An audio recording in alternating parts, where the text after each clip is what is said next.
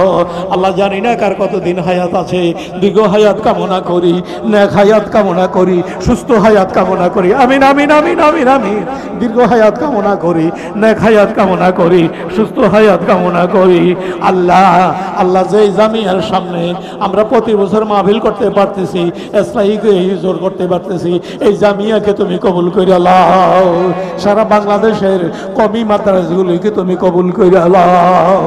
আল্লাহ বলতে জানি না, চাইতে জানি না, আমাদের বলার দরকার, বলার দরকার নাই, তুমি আমাদের সে ভালো জানো।